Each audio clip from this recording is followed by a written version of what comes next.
Bismillahirrahmanirrahim. Assalamualaikum warahmatullahi wabarakatuh.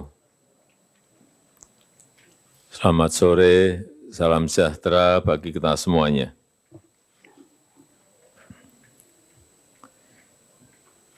Yang saya hormati para menteri, Bapak Ibu sekalian yang saya hormati, meskipun tadi beberapa hal sudah saya singgung di pertemuan di sirkuit Mandalika, tetapi kalau kita lihat dari perjalanan sejak awal turun dari pesawat sampai keluar terminal, keluar airport, kemudian masuk ke bypass, menuju ke Mandalika, saya kira saya ingin memastikan bahwa persiapan pelaksanaan MotoGP 2022 ini di Mandalika, Nusa Tenggara Barat ini betul-betul harus terlaksana dengan baik tanpa ada isu-isu yang nggak baik yang ikut numpang di situ. Karena tinggal 1 bulan lagi untuk persiapan pre-season test, yaitu di 11-13 Februari. Dan 2 bulan untuk MotoGP Series di 18 sampai 20 Maret 22. Sehingga betul-betul saat ini berkejar-kejaran kita dengan waktu. Ada yang ingin saya tekankan sekali lagi, meskipun tadi juga beberapa sudah. Yang pertama, kesiapan layanan Bandar Udara Internasional Lombok yang akan menjadi pintu masuk bagi para pembalap official maupun para penonton. Pastikan betul bahwa penerimaan kita tidak ruwet, semuanya bisa serba cepat, tetapi kepastian harus aman dari COVID. Ada 3 isu yang kita pastikan harus berjalan baik di lapangan, yaitu masalah slot penerbangan yang betul-betul harus dihitung. Tadi sudah saya disampaikan tadi beberapa hal yang perlu diantisipasi mengenai kedatangan para penonton. Kemudian juga untuk loading dan unloading logistik bagi tim yang berlaga. Jangan sampai isu kecil-kecil seperti kemarin di Superbike, ada kesalahan dalam membongkar logistik tanpa seizin tim, sehingga menjadi suaranya menjadi ke arah yang negatif.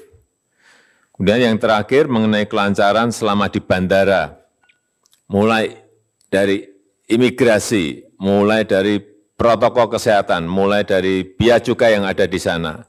Saya minta betul-betul semuanya dilakukan secara profesional dengan kecepatan yang cepat. Kemudian memastikan bahwa moda transportasi dari bandara atau dari Kupang menuju ke Mandalika itu betul-betul terhitung betul kebutuhannya. Sehingga jangan sampai ini kita mengelola 63.000 bukan barang mudah. Ini belum yang di luar, itu yang juga mungkin dari masyarakat sekitar yang ingin datang. Ini sekali lagi, ini MotoGP penggemarnya banyak. Di Indonesia penggemarnya sangat banyak, bukan banyak, sangat banyak. Yang kedua, tadi juga sudah saya lihat mengenai pembenahan, terutama untuk landscape dan lain-lainnya. jalan bypass menuju ke Mandalika, yang tadi Pak Menteri PU menyampaikan akan selesai di akhir Februari 2022. Mulai dari penataan jalan, kemudian penghijauan kawasan sepanjang jalan, kemudian perluasan dan penataan jalan menuju Mandalika, juga pelebaran jalan yang sudah dimulai, semuanya sudah dimulai. Pelebaran jalan Kutakroa, kemudian juga penataan pemukiman yang tadi juga saya lihat, homestay maupun warung penjualan souvenir, warung yang berjualan makanan, semuanya agar bisa di-upgrade sehingga wajah Mandalika ini betul-betul pada saat MotoGP berubah. Kemudian di dalam sendiri, di dalam sirkuit sendiri, percepat betul mengenai pembenahan fasilitas dan infrastruktur di dalam sirkuit, yang terhitung jangan mepet-mepet waktu pelaksanaan, mulai dari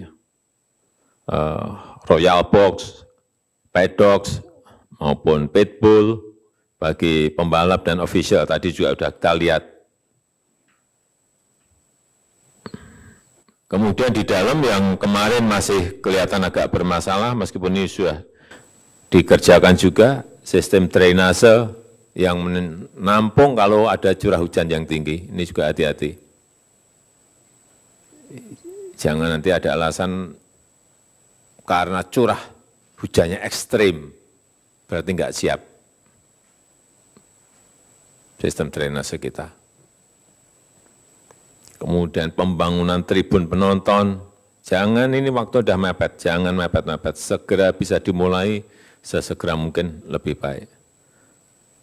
Pengaspalan kembali sirkuit kalau memang diperlukan, cek betul kesiapan kebutuhan listrik,